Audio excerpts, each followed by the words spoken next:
তো দেখতেই পাচ্ছ এটা হচ্ছে আমার মার রান্নাঘর, নতুন বানানো হলো, এখনও শুরু হয়নি রান্নাবাড়ি। দেখো এখানে গ্যাসও নিয়ে আসানো, মানে গ্যাস এখনও বসানো হয়নি। এগুলো তাক করেছে মশলাপাতি, এগুলো রাখার জন্য। এগুলো তো রান্নাঘরে প্রচুর দরকার হয়।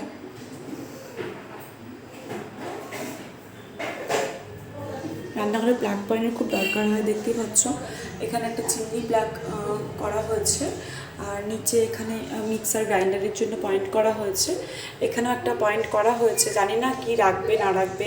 ইন্ডাকশনও রাখতে পারবে, মাইক্রো ওভেনও রাখতে পারবে, জানি না কি রাখবে এখন। তবে রান্নাঘরে আমি সবসময় এটাই সবাইকে সাজেস্ট করব, প্লাগ পয়েন্ট খুব দরকার। এখানে দেখো বেসিন করেছে, বেসিনটা একটু বড়োই করেছে, কারণ বড় বেসিন না হলে বাসন মাজার জন্য খুব অসুবিধা হয়। দেখতে পাচ্ছ এখনো কিছু ব্যবহার করা হয়নি, যেহেতু বুঝতেই পারছো গ্যাসই নিয়ে আসা হয়নি। তো এই কাবার্ডগুলো করা হয়েছে, চলো তোমাদেরকে কাবার্ডগুলো দেখিয়ে দিই।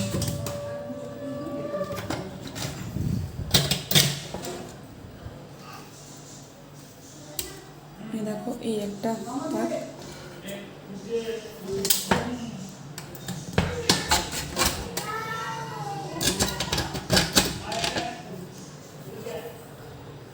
এখানেও তাক আছে। এখানে স্লাইডার সিস্টেম করেছে। এখানে কিছু রান্নার জিনিসও রাখতে পারে, আবার কৌটোও রাখতে পারে।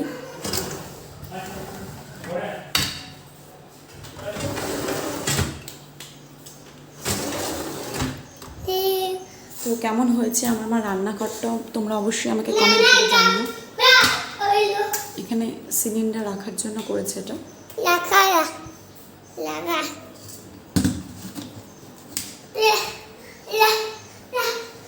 তো এটা তো সিঙ্ক, বাসন মাজার জন্য। এই পাশে বেসিনও করেছে।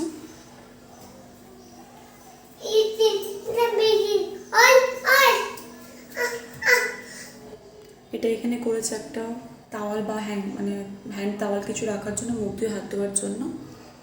এখানে বাথরুমে বেসিন আছে, তো এখানে সেভাবে আর বেসিনে করেনি, জাস্ট হালকাই লাগিয়েছে, ভালো মিরার আর লাগায়নি।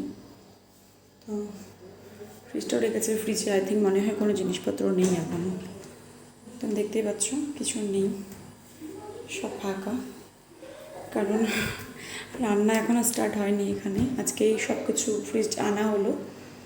তো এখানে দেখো বোতল রাখার জন্য একটা মার্বেলের একটা তাক বসিয়েছে। অনেক সময় জলের বোতলগুলো কোথায় কোথায় থাকে খুঁজে পাওয়া যায় না, সেই জন্য জলের বোতলের জন্য একটা তাক করেছে।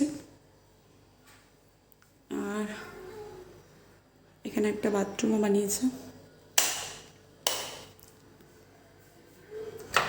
বাথরুম আর কি দেখাবো তোমাদেরকে।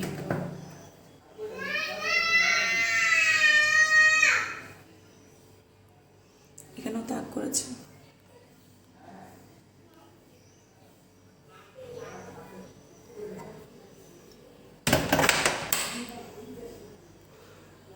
আমার মার ছিল আগে রান্নাঘর, বাট ভালো ছিল না, অ্যাটাচ বেসিন টেসিন ছিল না, সেই জন্যই ভালো করে দিল। এটা হচ্ছে আমার মাকে বার্থডেতে গিফট হিসেবে দিলেও বলতে পারো।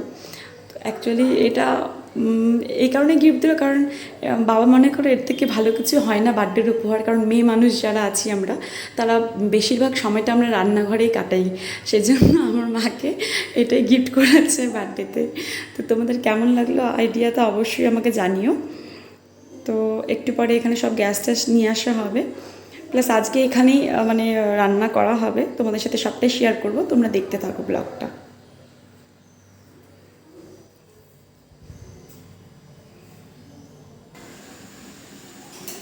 তো দেখতে পাচ্ছ এখানে রান্নাও শুরু হয়ে গেছে। কি রান্না করছো? মাংস। দেখতে পাচ্ছ এখানে কষা কষা মাংস রান্না হচ্ছে, দেখে যেন জিভে জল আসছে।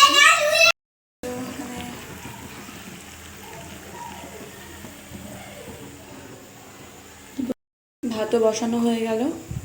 তখন দেখো তোমাদেরকে দেখালাম কি পরিষ্কার ছিল, তখন পুরো ফাঁকা ছিল। এখন দেখো আস্তে আস্তে সব কিছু ভরতে শুরু হয়ে গেছে। এখানে ল্যাপটপে কাজ করছে। ও হ্যাঁ, এখানে দেখো চেয়ার টেবিলও চলে এসছে। তো এখন এটাই সামনে ছিল, তো এটাই পেতে নিল। পরে ডাইনিং টেবিল কেনা হবে, অ্যাকচুয়ালি নতুন রান্নাঘর। আস্তে আস্তে সময় লাগবে। আজকে হচ্ছে জামাই স্পেশাল, জামাই হচ্ছে উদ্বোধন করলো রান্নাঘরে, শাশুড়ি মায়ের রান্নাঘর জামাই উদ্বোধন করলো। কষা কষা মাংস রান্না করে, এটা কি ঝোল হবে না কষা কষা হবে? মাংস কষা।